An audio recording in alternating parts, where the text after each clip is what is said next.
Y esta noche, en Secretos de Familia, les traemos una historia muy dramática. Es la historia de la familia Oesterheld, que quedó destrozada después de la dictadura militar que asoló a nuestro país. Héctor Oesterheld, ustedes saben bien, el guionista, el creador del Eternauta, bueno, junto con sus 4 hijas mujeres, ellos militaban en Montoneros. Desaparecieron todos y sobrevivió Elsa. Elsa, la madre, la esposa, que está con nosotros aquí esta noche, y 2 de sus nietos, de los cuales ella también les va a contar la historia. Una historia de profundo dolor, pero que forma parte de la historia argentina que queremos conservar para ustedes. A mediados de los años 50, las revistas de historietas eran una importante fuente de diversión y de entretenimiento. Se vendían cientos de miles de ejemplares por semana y había legiones de fanáticos. Héctor Oesterheld fue el guionista más destacado de la época, el mejor de los mejores en un medio que marcó a toda una generación. La historia de su familia comienza cuando conoce a Elsa, su mujer.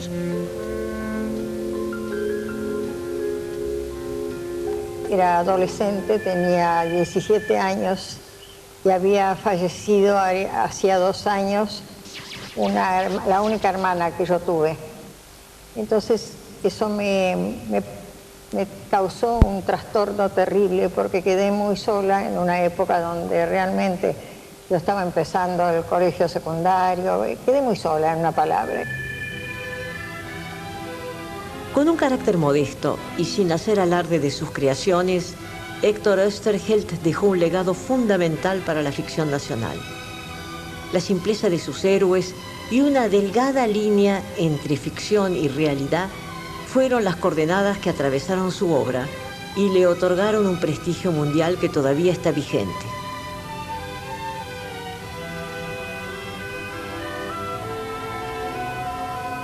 Cambió el domicilio de la aventura, que siempre tenía que ser fuera del país. Incluso él hizo en abril, hizo Sargento Kirk, que en realidad iba a ser un soldado argentino. Pero le dijeron, no, en Estados Unidos, porque todo lo que pasa en Estados Unidos, sobre todo en esa época, era como que pasaba en un limbo, ¿no? Pasaban acá en Buenos Aires, exterior. La capacidad de él para crear ad infinitum historias de todos los géneros y ser él mismo quien las escribe.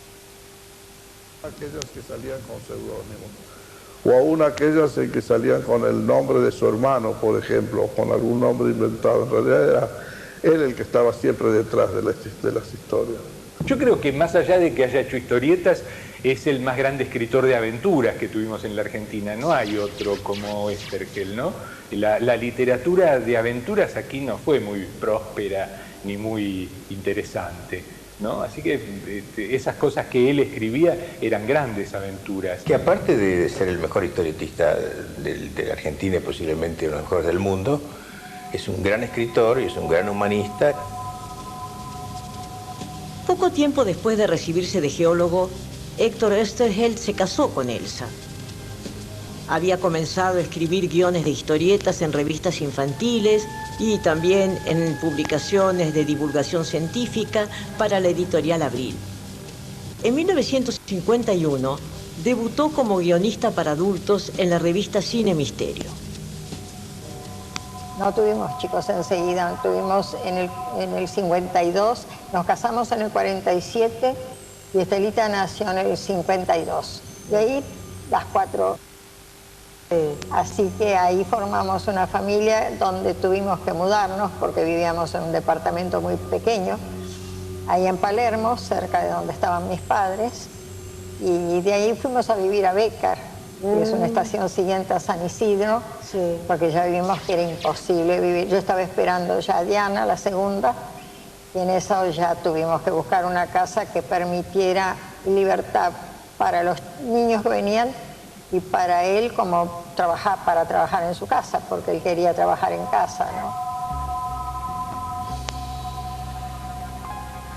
Héctor y Elsa tuvieron 4 hijas. Elsa era ama de casa y Héctor trabajaba en sus guiones. En esos años creó una serie de personajes que lo harían famoso. Bull Rocket, Ticonderoga, el sargento Kirk, Ernie Pike, el cronista de la Segunda Guerra Mundial que dibujó luego el mítico italiano Hugo Pratt. Y al mismo tiempo continuaba produciendo material para chicos, entre otras en la revista Gatito y la serie Bolsillito. Gatito, digamos, de alguna manera convive con esos personajes que han fascinado a tantas generaciones. Por ejemplo, a mí me contaron que la cara del sargento Ernie Pike era la cara de Oesterheld. ¿Es así? La de Ernie Pike, verdad? Sí. Ese fue Hugo, que él tenía la costumbre de que los guiones se los mandaba todos dibujados por cuadrito, y en el cuadrito ya estaba explicada la escenografía que tenía que tener, los personajes y las cosas que tenían que estar dibujadas. Entonces él siempre se hacían bromas con Hugo, era un tipo muy divertido. Él no, él era taciturno y callado. Era un tipo que consiguió abrirse un poco cuando empezó con este trabajo, porque el mismo grupo de gente que eran muy, no sé, tipos muy bohemios, a él lo obligaron a salir un poco hacia afuera, sino era un tipo muy taciturno y muy introvertido. ¿Sí? Sí. Su cabeza era una imaginación permanente. A fines de los años 50, Héctor Oesterheld tenía una vida cómoda y feliz. Trabajaba en su casa, tenía esposa y 4 hijas sanas. También era dueño, junto a su hermano, de la editorial Frontera, donde publicaba sus historietas. Es un proyecto, por un lado comercial, es un proyecto de algún modo cultural también. El asunto es así. Héctor Oesterheld trabajaba como guionista para varias editoriales, pero sobre todo para la editorial Abril. También trabajaba para Codes, siempre fue un laburante de la cultura. Para él, escribir fue una manera de expresarse y de ganarse la vida, no contradictorias. Yo tuve 15 años que mi casa era un cuento de hadas, porque las nenas también fueron creciendo, dibujaban, escribían, era un mundo de arte mi casa, y con tipos que fueron los mejores dibujantes del mundo, estaban todo el día en mi casa. Así que para mí misma fue un aprendizaje impresionante, ¿no? Era idílico, porque tenía una mujer muy bonita y muy simpática, que es Elsa. La Elsa de hoy día sigue siendo una guapa mujer, pero era más joven y más bonita hace 40, 50 años. Y sus nenas, sus hijas, eran unos biscuits, una maravilla Eran 4 nenas bonitas, graciosas, así que el ambiente era muy agradable realmente. Oesterheld estaba alcanzando un pico de creatividad y calidad que el género no había conocido hasta ese momento. De la mano de su imaginación, la historieta argentina llegaría entonces a su máximo nivel. Pero también estaba en la antesala de una tragedia que asolaría a su familia tiempo después.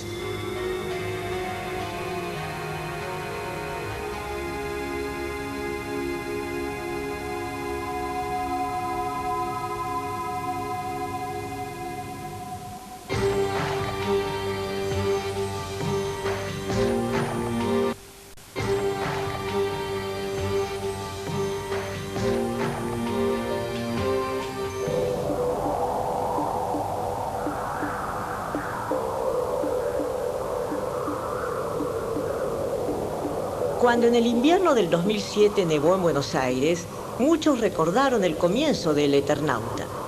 Allí una nevada mortal cae sobre la ciudad y al entrar en contacto con la piel, la nieve mata a todos los habitantes de la gran ciudad.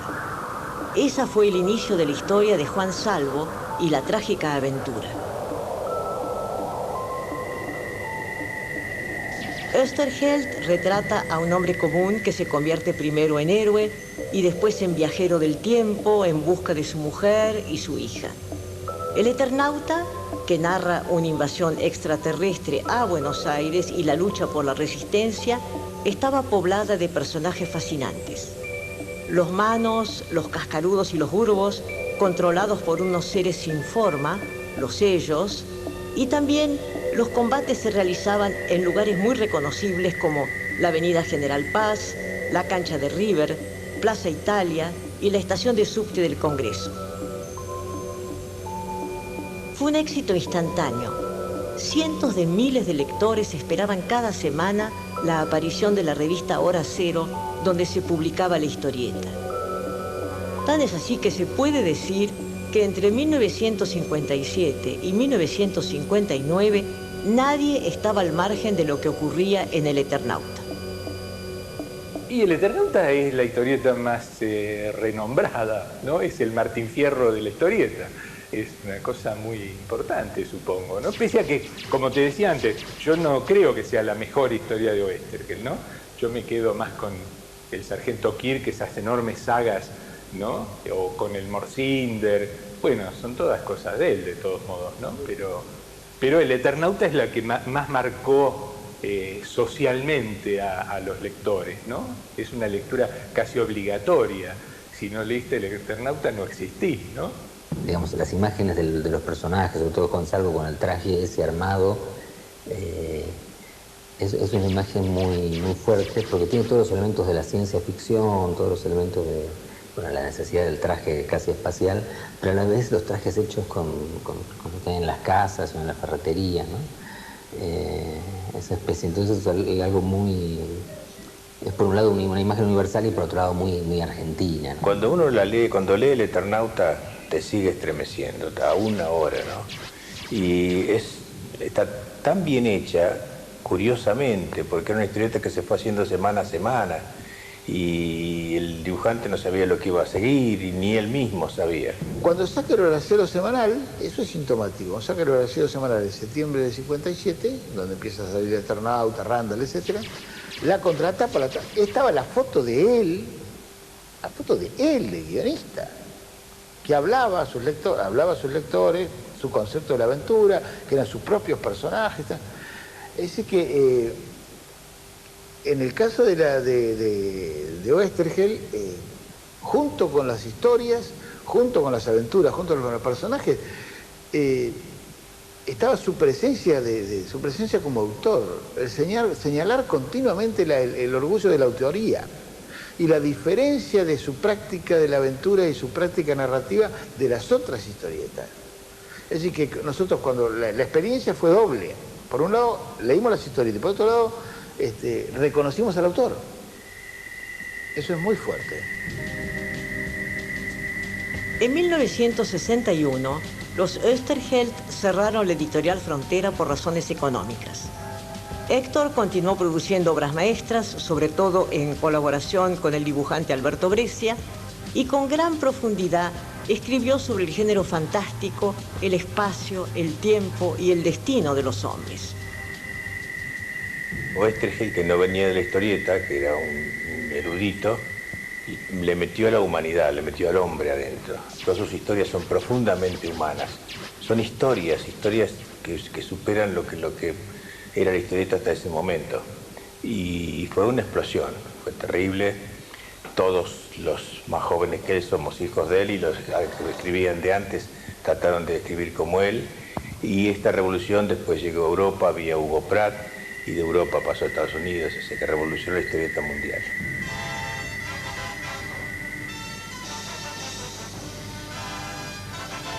La segunda mitad de la década del 60 estuvo signada por grandes esperanzas de un cambio social. La revolución había triunfado en Cuba, liderada por Fidel Castro y el Che Guevara, y era un modelo para muchos jóvenes. En mayo de 1968, una revuelta de estudiantes derivó en una huelga general que paralizó a Francia. Y en los Estados Unidos, los jóvenes protestaban contra la guerra de Vietnam.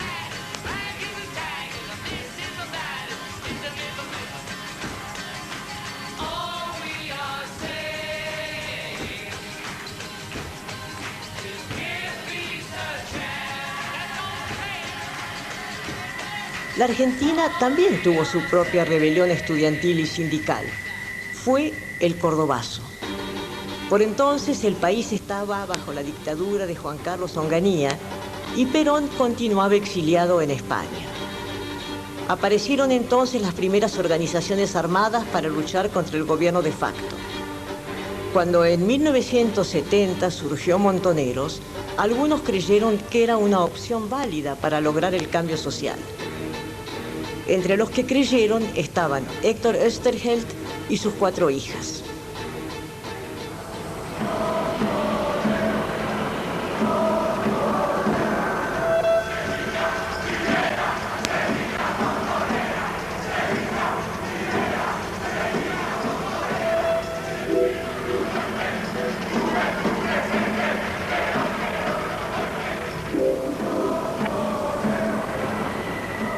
Yo creo que cuando vio que la juventud tomaba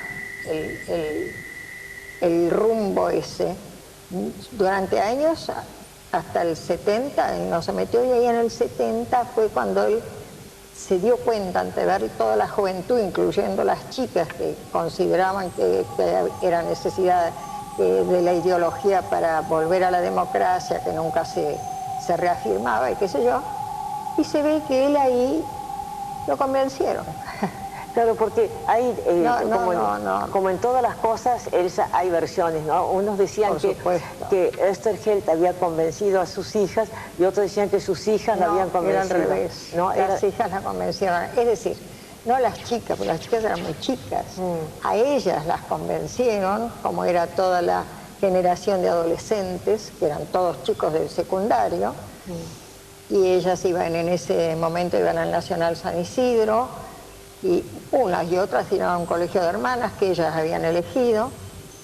Y bueno, y ahí es donde él hubo personas, una persona sobre todo que era hijo de un amigo de casa de mucho cariño de mí, que era, ¿cómo te diré?, el muchacho que había sido candidato a sacerdote y que después dejó, se apartó y después se metió con los curas del tercer mundo.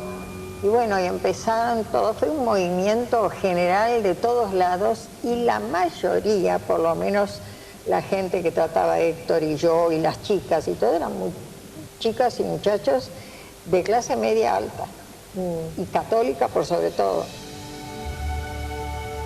La parábola de Oesterheld se corresponde con la mística que envolvió a los intelectuales que se decidieron por la militancia en la década del 70. La conciencia política y social dictaba el camino, y luego la obra creativa se concretaba a su servicio. Héctor participó de un mismo movimiento que atravesó a todas las clases media intelectual argentina. Héctor lo llevó, como siempre, hasta las últimas consecuencias. Hizo lo que creía que tenía que hacer. Hay una coherencia de su concepción del hombre, su concepción del humanista, etcétera, etcétera. Lo que pasa es que la politización es la novedad.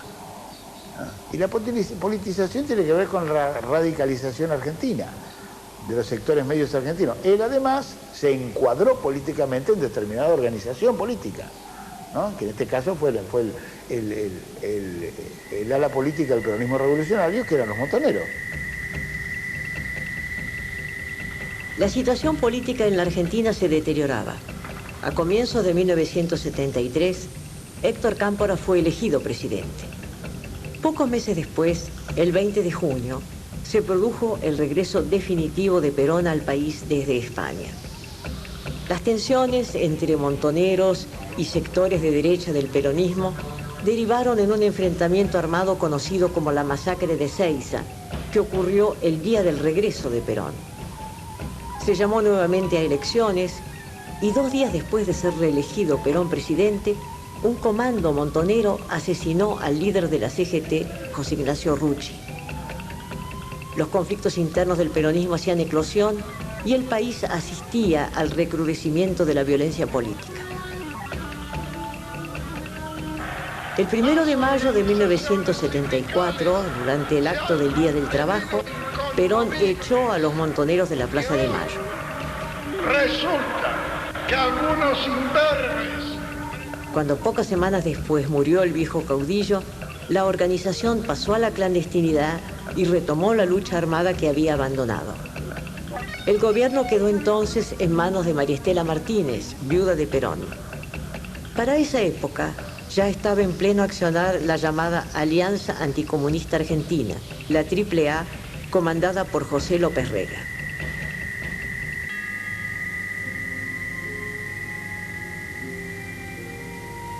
Oesterheld y sus hijas estaban muy involucrados con su militancia en Montoneros. Héctor trabajaba en la prensa y colaboraba con la Juventud Trabajadora Peronista, el brazo sindical de la organización. Incluso Héctor, cuando decidió trabajar para la prensa de los Montoneros, me explicó que él se iba a ir porque ya las chicas también ya estaban casadas, y bueno, ahí ya hizo cada uno su vida, pero no tuvimos una separación por, como todos dicen, vos te separaste, entonces no, él se fue, pero no tampoco por habernos llevado mal, sino en ese momento ya no tuvimos una lucha terrible porque yo no tenía, de ninguna manera entendía la violencia bajo ningún punto de vista, y nunca lo había entendido en él, que era el tipo más pacífico que se puede imaginar. Pero pobre, para vos qué terrible que de pronto ese mundo... No te lo podés imaginar, porque eso fue la destrucción más impresionante que me representó a mí, porque yo sabía que mis hijas iban a la muerte, que ya era el momento en que eso era un peligro terrible. Yo le decía, por Dios, salvá a las chicas, hacé lo que vos quieras, pero tratá de rescatar a las chicas.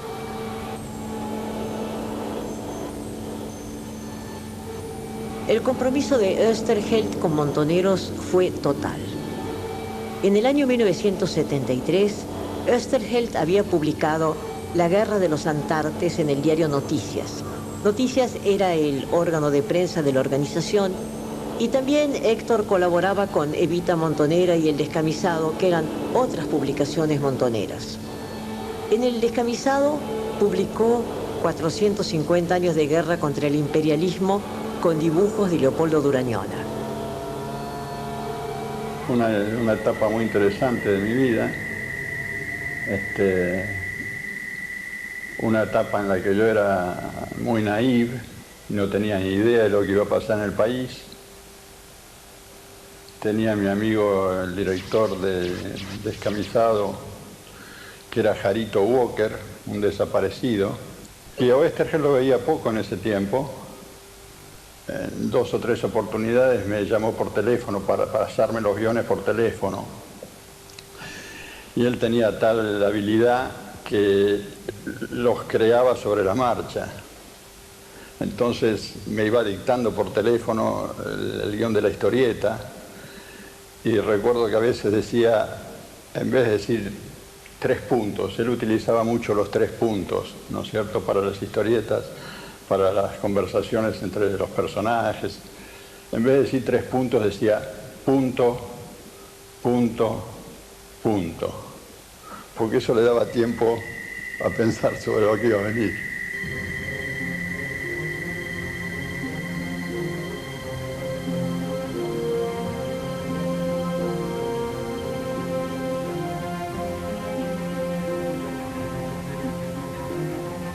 En los comienzos de la década del 70, todo era creación, en lo de los Oesterheld, todo era vida de familia, una familia numerosa, hasta que de pronto entra a jugar la pasión política, y el drama y la persecución y la desaparición. Una historia secreta que estamos abriendo para ustedes.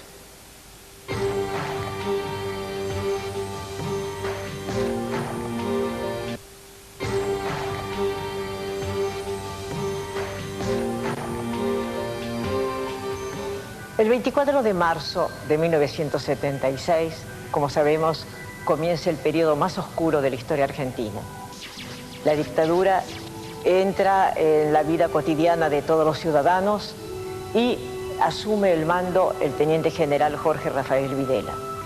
Los Oesterheld, cuya actividad política comentábamos recién, bueno, comienzan a ser perseguidos.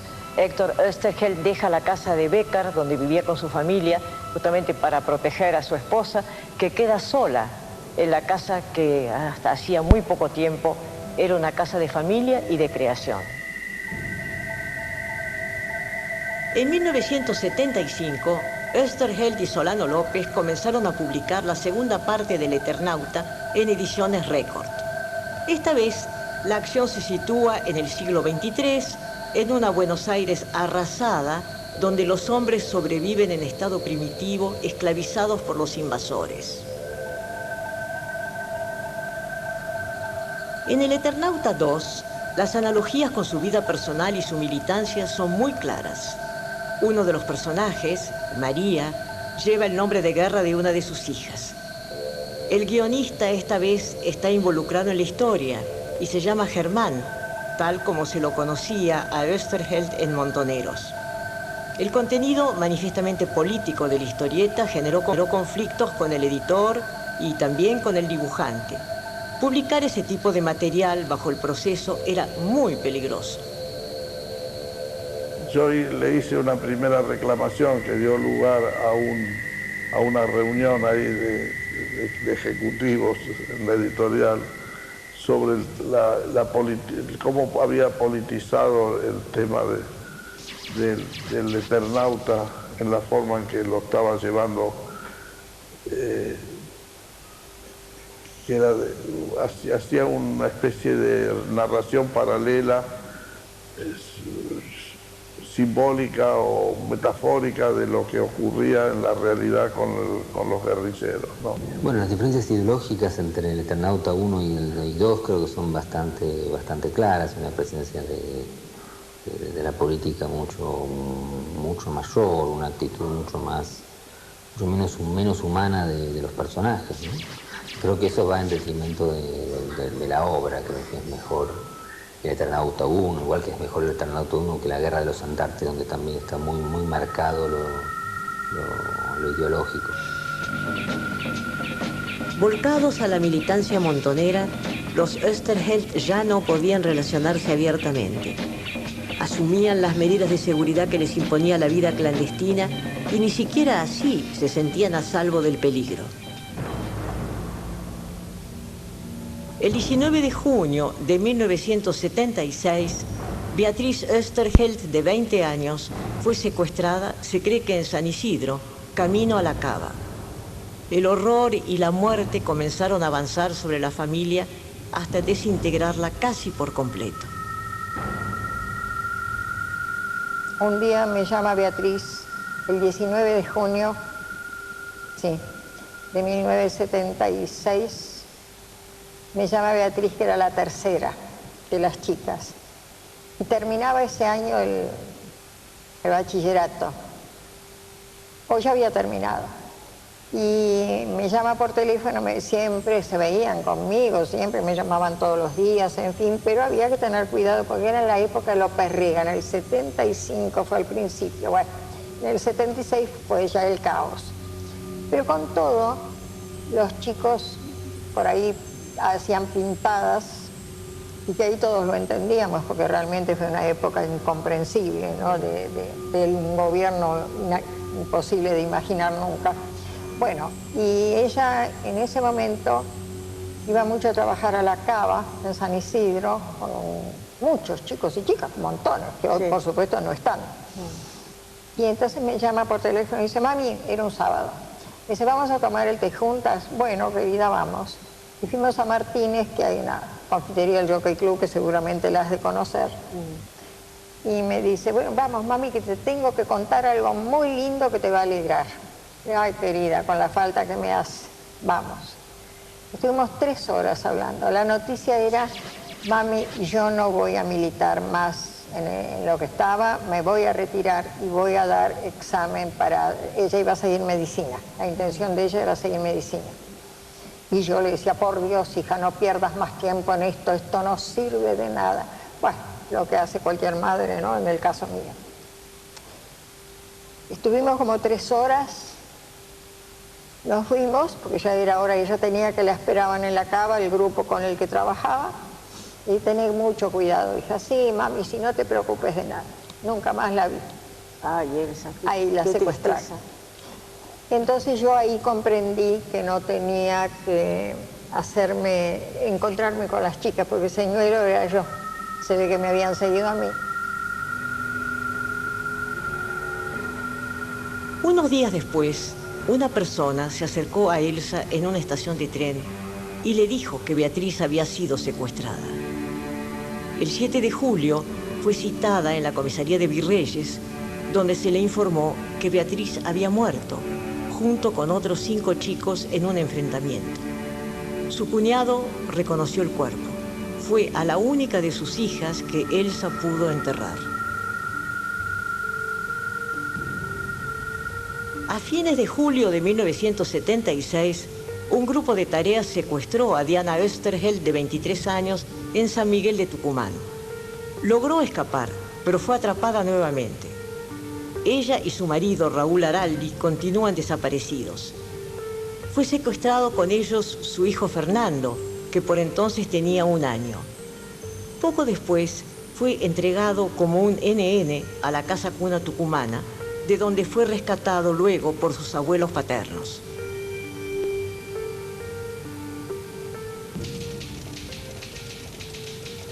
Mientras tanto, el Eternauta 2 se continuaba publicando en la editorial Record. Héctor Oesterheld trabajaba desde la clandestinidad. Se sabe que, al menos durante un tiempo, su refugio fue una isla en el Tigre. Su vida corría un serio peligro. Decían que iba a entregar a la editorial de noche cuando no había nadie. No sé si era cierto. Y se llevaba el dinero, llamaba, o alguien llamaba por él, y decía, prepárenle la plata que lleva 14 guiones, ¿no? Entonces el editor lo esperaba a la noche y le pagaba, y el tipo estaba allá.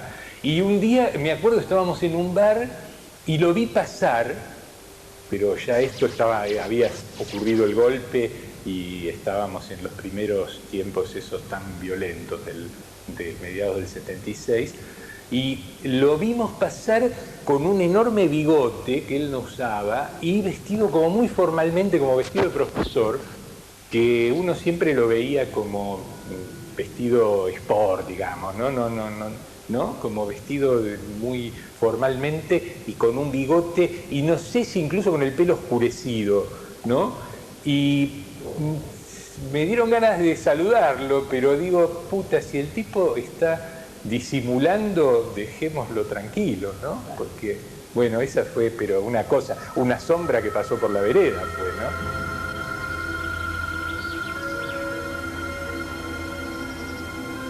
Por precaución, Elsa dejó la casa de Becker y fue a vivir con sus padres.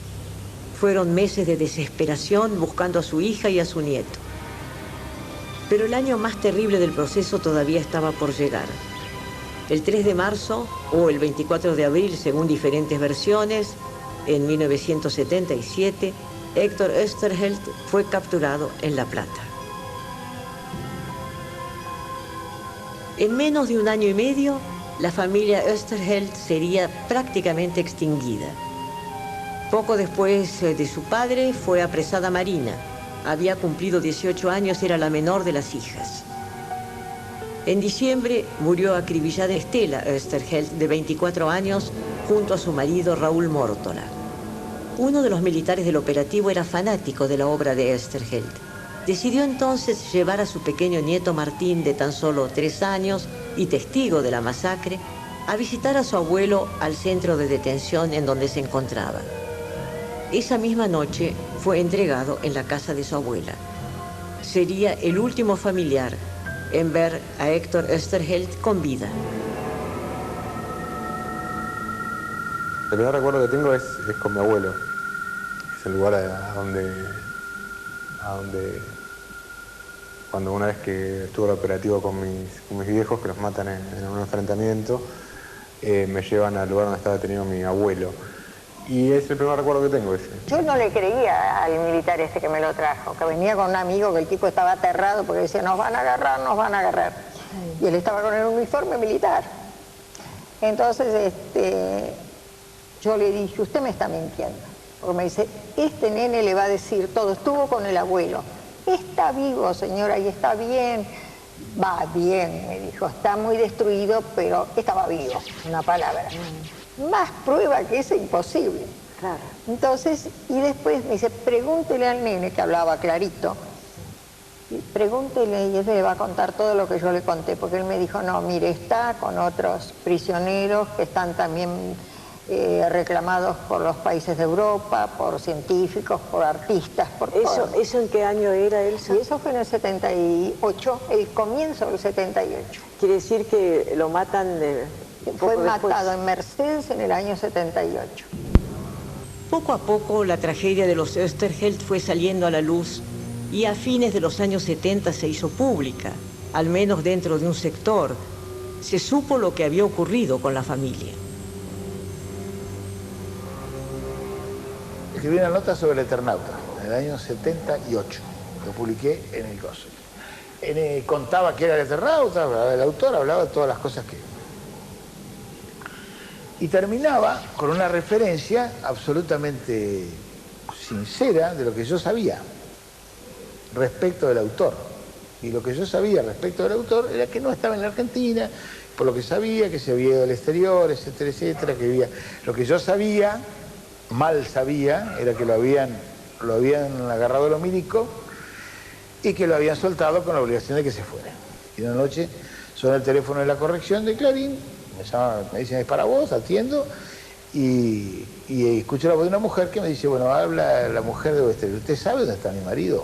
Entonces, Elsa, hicimos una cita, la fui a conocer a Elsa, nos encontramos, fui a la casa de ella que vivía con su mamá entonces. Bueno, de ahí me enteré, me desayuné de todo el horror. O sea que en 2 años y pico te quedaste sola, sin sola, 4 sola. hijas, sin tu marido, sola. Total. ¿Pudiste perdonar eso? Mira, Magdalena, ese es otro tema. Yo tuve etapas en mi vida determinantes y las sigo teniendo. Con mis 83 años todavía sigo pensando en que yo voy a terminar de pie y sin odio. Lo estoy logrando. No es fácil, créeme que no es fácil, seguro que no, es terrible. A mí todos me dicen, ¿cómo podés sonreír? No lo sé, pero yo lo consigo porque quiero demostrarles a los chicos, a todos, al mundo joven en general, que la violencia no sirve para nada. Todo lo que tuvo mi abuela para decirme me lo dijo con mucha generosidad y con mucho amor. Me lo dijo también ejercitando ella sus contradicciones con respecto a lo difícil que era llevar esa carga encima. Pero aprendimos a convivir con eso y después, a medida que fui siendo un poco más grande, me dediqué yo a averiguar un poco el relato de mi abuelo, de mis viejos, de mi vieja, de mi viejo en particular. Y después, además, con el tiempo, a tener una opinión de esa época que me costó muchísimo y me cuesta, digamos, mucho por los vaivenes. Nunca sabés concretamente, digamos, cuál es el panorama entero. A veces pienso, digo, 25 años mi papá, 23 mi mamá, y tener una vida tan dedicada con el valor de la solidaridad y no tanto pensando en ellos mismos, queriendo hacer una revolución. Me parece, me siento orgulloso desde ese punto de vista.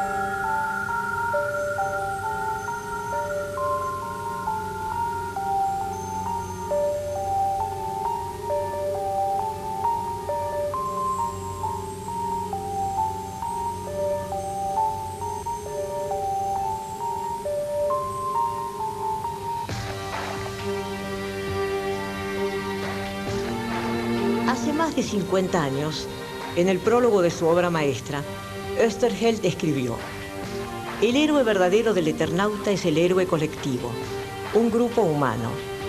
Refleja así mi sentir íntimo. El único héroe válido es el héroe en grupo, nunca el héroe individual, el héroe solo. La vida de Hector Hermann Oesterheld refleja la profundidad de sus convicciones. Sus convicciones efectivamente fueron llevadas hasta las últimas consecuencias.